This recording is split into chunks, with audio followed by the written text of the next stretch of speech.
Magandang araw! Tara, samahan niyo ako. Bisitahin natin yung mga tourist spots na nandito lamang sa city center ng Baguio. So naglalakad-lakad lang tayo ngayon, papunta sa may SM Baguio. Since maaga pa naman, alas 9 pa lang. And malapit sa SM Baguio, yung Burnham Park. Yung Burnham Park is nandun lang siya, across lang. So kung pupunta ka ng SM Baguio, might bisitahin mo na rin yung Burnham Park. So ayan, yung mga tourist attraction pala dito is magkakalapit lang. Session Road, Baguio Cathedral, yung Burnham Park, and of course yung SM City Baguio. Dahil nga nandito tayo sa may pinakasentro, yung unang binisita natin is yung SM City Baguio. Sa may pinakataas nga pala ng building na ito ay merong overlooking view na tinatawag na Sky Terrace.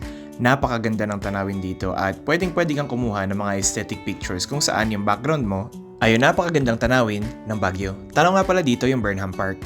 So ayan, from SM Baguio, maglalakad tayo papunta dun sa Burnham Park. Siguro mga 10 to 15 minutes na lakad lang naman to. And tayo natin, medyo maulan. So kung bibisita kayo ngayong December, siguro magdala na lang din kayo ng mga may hoodie para hindi kayo gano'ng mabasa. Isa sa mga nakakatuwang bagay dito sa Baguio is napakalinis ng mga kalsada nila. Talagang mine-maintain nila. And makikita mo naman na disiplinado yung mga tao. Tingnan nyo kasar. Makalinis, walang basura, masarap siya sa mata. Kung sakaling maligaw ka naman dito, pwede ka magtanong sa mga tao. Napaka-approachable naman nila. Tapos talagang i-guide ka nila kung saan ka dapat pupunta. In our case, pupunta tayo ng Burnham. Itong Burnham Park nga pala mula sa SM ay around 10 to 15 minutes na lakad lang naman.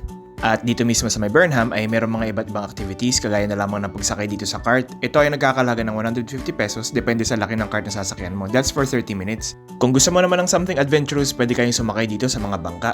Ayon doon sa attendant itong mga bangka, 200 pesos lang daw ay unlimited na pagsakay dito. Sa gilid nga lang itong Burnham Park is may nakikita na rin taho. Ayan. Yung strawberry na taho nila is 50 pesos. Tapos yung si ate, order na tayo. Cheers! Pwede ka rin pala mag-rent ng Cordilleran attire for 50 pesos lang. Si ate ay napakagaling mag-photograph.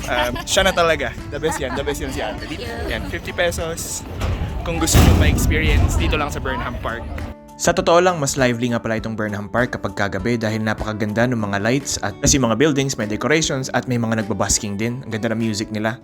Malapit nga pala dito sa may Burnham Park ay yung Baguio Cathedral. Isa nga pala sa mga bagay na napagtanto ko mas malapit yung Baguio Cathedral sa SM Baguio kaysa sa may Burnham Park, kaya mas mainam kung galing ka ng SM ay pupunta ka muna ng Baguio Cathedral. Tapos from Baguio Cathedral pwede ka nang bumaba papuntang Burnham Park para hindi sayang yung lakad. At maganda nga rin pala itong cathedral na ito at maganda rin siya paggagabi dahil sa mga decorative lights. So paano? Hanggang dito na lang muna. Like and follow para palagi kitang kasama. Hanggang sa muli, paalam!